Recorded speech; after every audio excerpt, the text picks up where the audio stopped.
Why are you moving the whole time?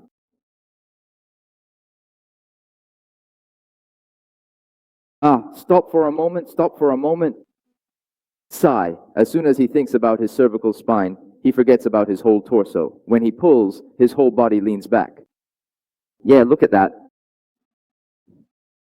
When you pull, you need to flex your thoracic spine to pull.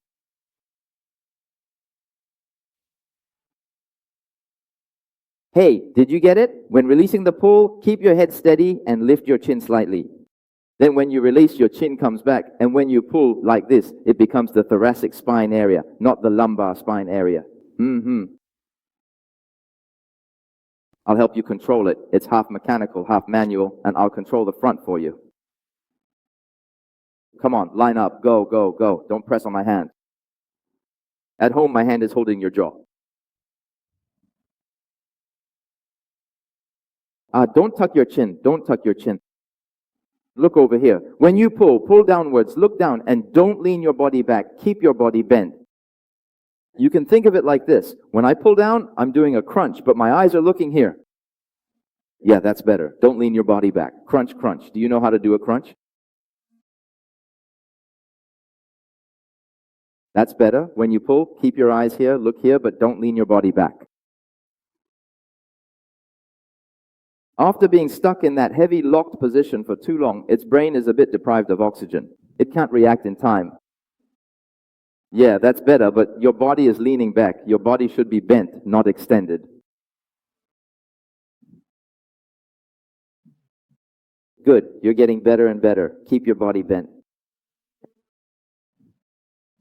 In the physiological position, push your sternum back. Don't puff out your chest. Don't puff out your chest. When you pull down, don't puff out your chest. Do you know how to round your back? Yes, rounding your back is correct. That's right. This person got it. Round your back and lift your chin. Lift your chin while rounding your back. That's right. This way, you'll gradually push out that sunken area. If you do it correctly, you'll awaken that part. You finally learned this movement. Yes, because it still can't come out here. But as long as you pull downward, the erector spinae muscles in the spinal area can't be engaged because the erector spinae are deep muscles. Only when the body leans backward do the erector spinae muscles activate. So the reason it looks high to you, the reason it appears high, is because the original data was already high. It's high in that particular area. Then you did it wrong before, but now you're doing it right. Now, yes, that's correct. Focus on the spinal area. Yes, keep the rhythm steady. That's right. Yes, focus on the spinal area. Good. Stop. Let me switch it to my handle. Where's my handle? Just now, we were training the adduction function, and now we're working on the extension function. By alternating between adduction and extension, I'm trying to mobilize the thoracic vertebrae that are completely locked up to see if we can get them moving again. This way, the compression in the posterior mediastinum will be improved. Come on, grip like this. Hook it with your second finger. It's just like before, except now you're using an opposing grip. Okay. When you pull, still lift your chin and focus on the spinal area. No, don't lean your head back. If you do that, it's the opposite. Yes, that's much better. You leaned back again. The third one was wrong. This one is okay. Yes, right here. Push this area out. All right, now you have a bit of an issue. Look at me. Look at me. You're doing a crunch, but at the same time, you're sticking your chest out. Do you understand? When you do a crunch, you should round your shoulders. Right, when you stick your chest out, the area on your back that corresponds to your chest gets compressed. So when you do it, you should round your shoulders starting from here. It's not that after you press down here, you then lift your upper body up. Right now, you're doing it like this because you're used to sticking your chest out. It's just a habit from doing it too much, but that's okay. All right, put your hands here first and stand up. Now, place your hands there, and when you inhale like this, the breath will reach here. That's right. All right, you can go ahead now. Just hold your breath and sit down. Yes, round your shoulders, round your shoulders. Don't stick your chest out.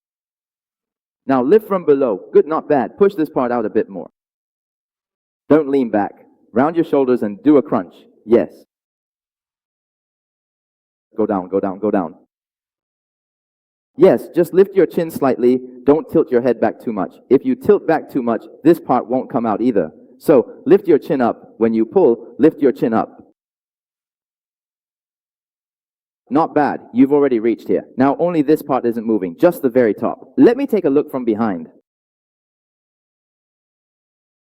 Now there's only this little bit left. It used to be much longer, right? Now the reason this part can't move is because you can't control this auxiliary movement. In other words, if you pull down and your head tilts back like this, then the junction between your cervical and thoracic spine, that is T1 and T2, will move together with the extension of your neck. So this part will get stuck. So you need to lift, but don't tilt your head back too much. Only then can you get this part to move.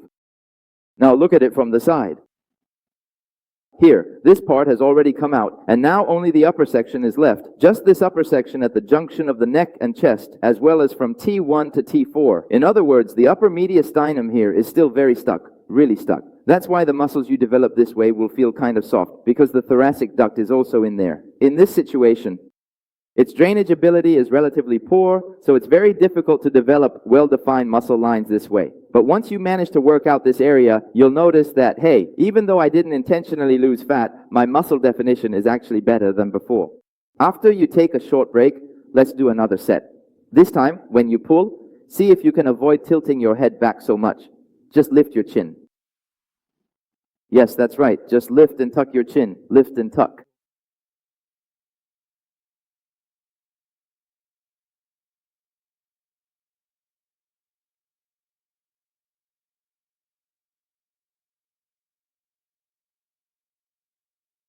Yes, first keep your chest up, but you also need to slightly round your chest, so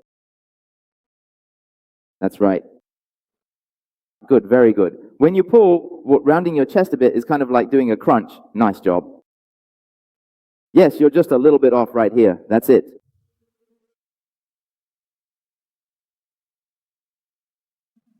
Very good.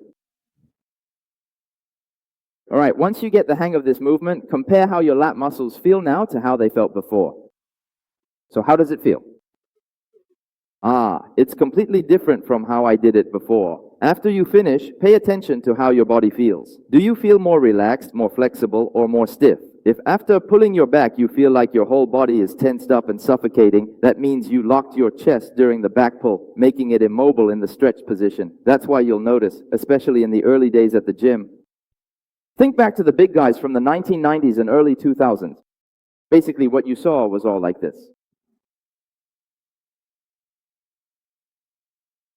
Pretty much just like this, yeah.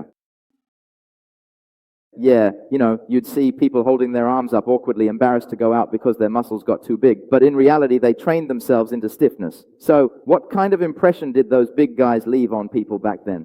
Simple-minded, all brawn and no brains because they seemed clumsy, really clumsy.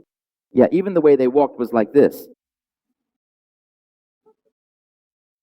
Right. In fact, the more they trained, the worse their functionality became. They locked themselves into that position and couldn't move. Once their muscles stiffened up, even the movement of their eyeballs became limited, and their thinking became simpler too.